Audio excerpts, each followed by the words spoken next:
کرنے کی ہمیں اور آپ کو آج ضرورت کیا ہے؟ جو چیزیں انہوں نے محبت رسول کے نام پر نہیں کی، کیا ہم کر سکتے ہیں؟ کرنے کا جواز ہے۔ محفل میلاد، جلوس میلاد، عید میلاد اور ایسی بہت ساری چیزیں جو حب رسول کے نام پر کی جاتی ہے، جو حقیقت میں میں ایسا مانتا ہوں ممبر رسول سے اس مسجد میں اللہ کے گھر میں پوری ذمہ داری کے ساتھ کہہ رہا ہوں کہ یہ مخالفت رسول ہے، رسول کی دشمنی ہے کہ آپ رسول کا نام لیتے ہیں لیکن آپ رسول کی صحابہ کرام کی محبت رسول کے نمونے ختم نہیں ہوں گے۔ کیسے زبردست لوگ تھے، ہاں، حضرت ابوبکر صدیق رضی اللہ تعالیٰ عنہ نبی کریم صلی اللہ علیہ وسلم سے کیسی محبت کرتے تھے، قربان جائیے، مثال نہیں ملتی۔ ہاں، آپ کی پوری زندگی حب رسول کا بہترین نمونہ ہے، اتباع رسول کا بہترین نمونہ ہے۔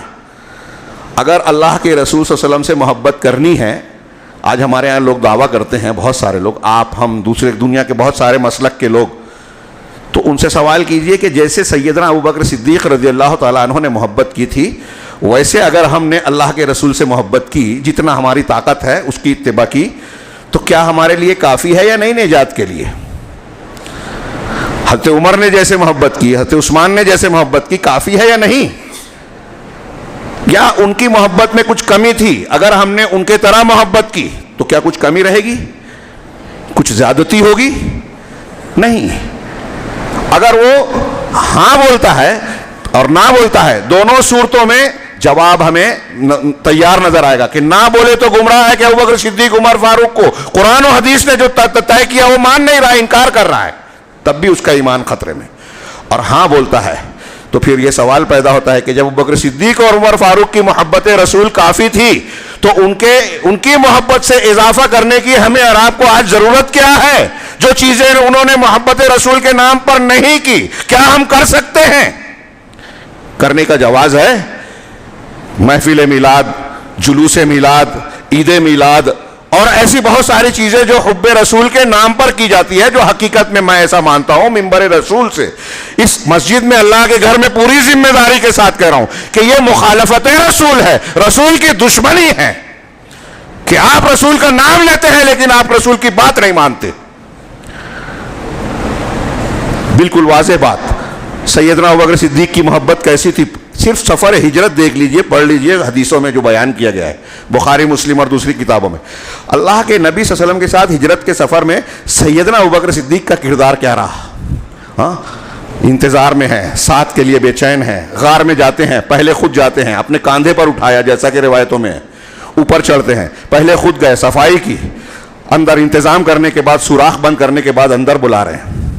کسی چیز نے ڈس لیا، آپ آرام کر رہے ہیں حضرت ابوبکر صدیق کی ران پر سر رکھ کر، ڈسنے کے بعد تکلیف ہو رہی ہے، حرکت نہیں کر رہے ہیں کہ نبی کریم صلی اللہ علیہ وسلم کے آرام میں خلل نہ ہو، آنکھوں سے تکلیف کی وجہ سے آنسو آ گئے، آنسو ٹپک کر اللہ کے نبی صلی اللہ علیہ وسلم کے رخسار مبارک پر گر گئے۔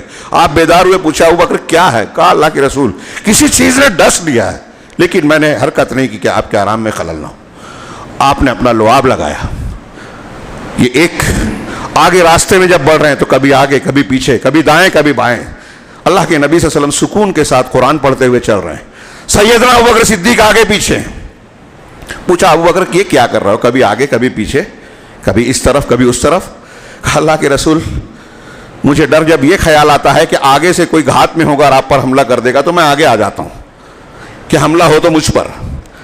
جب یہ خیال آتا ہے کہ کوئی تعاقب کرتا ہوا دشمن پیچھے سے آئے گا اور آپ کو نقصان پہنچائے گا تو میں پیچھے آ جاتا ہوں، یہی سوچ کر دائیں بائیں آتا ہوں۔ اللہ کے رسول اگر میں ختم ہو گیا، مجھ کو نقصان پہنچا تو میں ایک آدمی ہوں اور آپ اللہ کے رسول ہیں، آپ کا اگر آپ کو نقصان پہنچا تو دین کی دعوت کا نقصان پہنچے گا۔ نبی کریم صلی اللہ علیہ وسلم اسی سفر میں جب ایک جگہ آرام کر رہے ہیں تو ابوبکر صدیق، میں تفصیل میں نہیں جا رہا ہوں، صرف نقطے کی بات جو مقصود ہے وہ بتا رہا ہوں، سائے میں آپ کو صفائی کر کے لٹا دیا، خود بھی تھکے ہیں لیکن چمڑے کا ایک حصہ بچھا کر آپ سے کہا آرام کیجیے۔ پھر ایک چرواہا آیا بکریاں لے کر، اس سے پوچھا کہ کوئی بکری دودھ والی ہے، کس کے ہو، سب سوال جواب جو کیا، اس سے دودھ والی بکری لے کر اجازت لے کر دودھ دوہا حضرت ابوبکر صدیق نے اپنے چمڑے کے ایک برتن میں رکھا۔ نبی کریم صلی اللہ علیہ وسلم کو پیش کرنے کے لیے آئے تو آپ نیند میں تھے، کہا میں نے پسند نہیں کیا کہ آپ کو بیدار کروں، چنانچہ نبی کریم صلی اللہ علیہ وسلم جب بیدار ہوئے تو آپ نے دودھ پر چمڑے کے اوپر سے پانی ڈال کے ٹھنڈا کیا اور آپ کو پیش کیا کہ اللہ کے رسول. فقلت، بخاری کی روایت میں ہے فقلت اشرب یا رسول اللہ، میں نے کہا اللہ کے رسول اسے نوش فرمائیے، دودھ استعمال کیجیے. اللہ کے رسول صلی اللہ علیہ وسلم. وہاں جملہ ہے تو ابو بکر صدیق کا پڑھیے، فشربا حتی رضیت، یہ محبت رسول کی، محبت کی انتہا ہے. اللہ کے ابو بکر صدیق کہتے ہیں کہ اللہ کے رسول صلی اللہ علیہ وسلم نے دودھ پیا، تناول فرمایا، یہاں تک کہ میں خوش ہو گیا. آپ نے استعمال کیا، میں خوش ہوا. یہ محبت کی انتہا ہے کہ محبوب کی خوشی اور اس کی ضرورت کی تکمیل میں محبت کرنے والے کو سکون ملے. ابو بکر صدیق رضی اللہ تعالیٰ عنہ سے راستے میں جب کوئی سوال کرتا، حضرت انس کہتے ہیں کوئی سوال کرتا کہ آپ کے ساتھ، یہ آپ کے آگے کون ہے؟ تو کہا ان ھذا رجل یہدینی السبیل، یہ ایک آدمی ہے جو مجھے راستہ بتاتا. حضرت انس کہتے ہیں کہ وہ آدمی یہ سمجھتا کہ ابو بکر صدیق کا مطلب ہے کہ یہ جو ہم سفر کر رہے ہیں یہ راستہ بتاتا، لیکن مقصد ان کا یہ ہوتا تھا کہ ہم کو خیر کا راستہ، نجات کا راستہ بتاتے ہیں. یہ سیدنا ابو بکر صدیق رضی اللہ تعالیٰ عنہ. عمر فاروق، کتنی مثالیں، صرف ایک شخصیت کی دیتے رہیں تو ایک خطبے کا وقت چلا جائے گا. میں صرف ایک مثال کہ بدر کے قیدیوں کا جب معاملہ پیش آیا، اس سلسلے میں مشورہ کیا کہ ان کے ساتھ کیا ہونا چاہیے. حضرت عمر نے کہا کہ قتل کر دیں، پہلی مرتبہ باطل پر اللہ نے ہم کو فتح دی ہے، اور ان کو ختم کریں گے تو ان کے نسل اور ان کی قوت ختم ہوگی اور ایسا ایسا فائدہ ہوگا. آپ نے اسے پسند نہیں فرمایا. ابو بکر صدیق نے کہا کہ فدیہ لے کے چھوڑا جائے، فدیے کے ذریعے ہم کو آگے جنگ لڑنے میں اور دوسرے کاموں میں مدد ملے گی. آپ نے اسے اختیار کیا. اللہ رب العالمین نے قرآن کی آیت نازل کی سورہ نساء میں، کہ ما کان للنبی ان یکون لہ اسری حتی یثخن فی الارض، کہ نبی کے لیے درست نہیں ہے کہ اسے قیدی ملے یہاں تک کہ وہ اچھی طرح ان کا صفایا کرے. اگر پہلے سے لولا کتاب من اللہ سبق، اگر پہلے سے اللہ کی کتاب سبقت نہ کی ہوتی تو آپ لوگوں نے جو عمل کیا ہے اس کی وجہ سے عذاب آ جاتا. اللہ کے نبی صلی اللہ علیہ وسلم پر عتاب آیا. حضرت عمر کی رائے کی تائید آئی قرآن سے. قرآن میں سورہ انفال کی پڑھی ہے یہ آیت جو میں نے پڑھی.